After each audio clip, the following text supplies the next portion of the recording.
Sehingga ketika mentaati pemimpin, mentaati pemerintah yang legal itu bersyarat, ini yang menjadi masalah, berbahaya.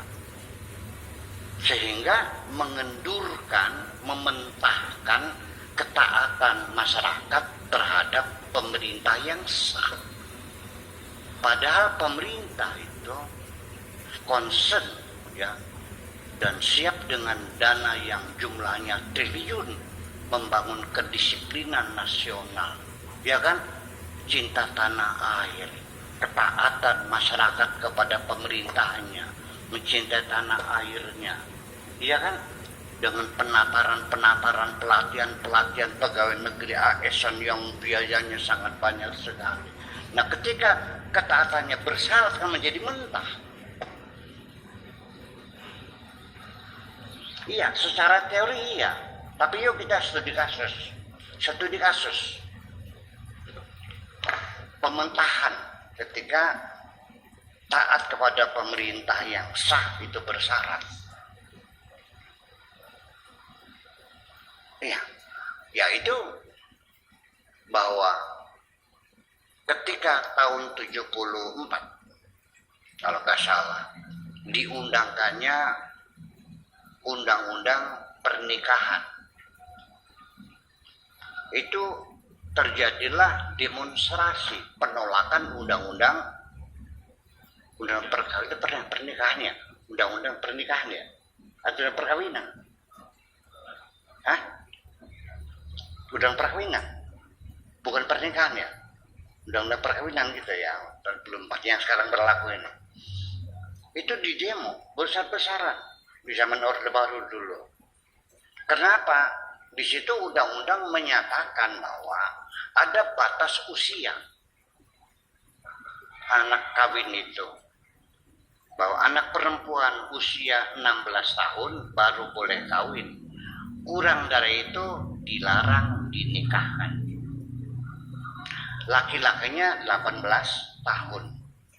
Dan sekarang undang-undang pernikahan itu sudah direvisi menjadi sama laki perempuan, yaitu 19 tahun. Kenapa di demo? Karena dalam agama Islam, kitab fikih dari ujung ke ujung semua mazhab tidak ada yang melarang, tidak ada yang membatasi umur. Artinya bayi baru lahir juga sah dikawinkan. Ini, yuk kita buka kitab fikihnya. Ada yang membatasi? Enggak ada, bebas. Jadi anak perempuan umur 4 tahun, 5 tahun, 6 tahun, 7 tahun dikawinkan sah. Ini secara logika masuk akal enggak? Anak 4 tahun, 5 tahun, 9 tahun dikawinkan belum haid, lalu disetubuhi. Ini kan sangat tidak manusiawi. Dengan tidak menyalahkan kebijakan. Nah, ketika Tuhan tidak melarang dan negara kita membuat undang-undang yang melarang, dalilnya wa man lam yahkum bima anzalallah fa ulaika humul kafirun, negara kafir. Itu yang terjadi. Ya kan? Ya kenapa? Wa man lam yahkum. Perhatikan ini. Bukan wa man yahkum, tapi wa man lam yahkum. Barang siapa yang tidak menghukumi bima anzalallah dengan putusan Tuhan yang diturunkan, mereka kafir. Bukan menghukumi ya, tapi tidak melaksanakan hukum Tuhan. Tuhan tidak melarang, kamu yang melarang, kafir kan? Apa yang terjadi? Terjadi dualisme. Saya yang menghadapi setiap hari. Setiap hari saya menghadapinya. Ketika terjadi pernikahan, ya, nggak usah disebut nama naik merah. Saya melihat pengantin perempuan itu buah dadanya masih kecil, masih kempes, alisnya juga masih nyambung, Pertanda dia masih anak-anak kan. Dugaan saya paling umurnya 14 tahun atau 15 lah gitu.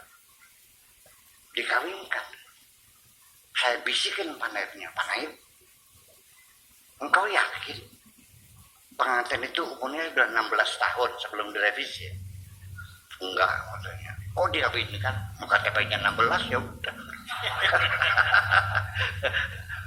Terjadi kan?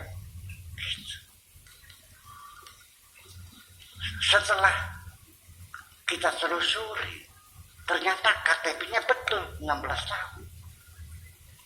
Saya tanya Pak Lurahnya yang ngurusin KTP, kenapa kok keluarkan KTP palsu? Pembohongan usia.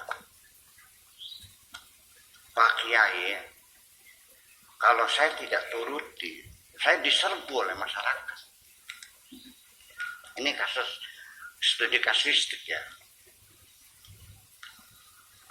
Saya datangi orang tuanya, ibu, bapak, kenapa anak masih usia bawa dikawinkan?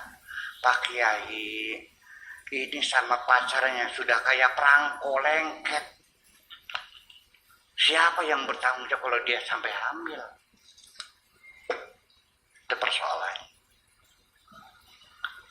Nah, kenapa dia berani demikian? Karena ada fatwa dari para kiai bahwa tidak ada batas usia dalam pernikahan.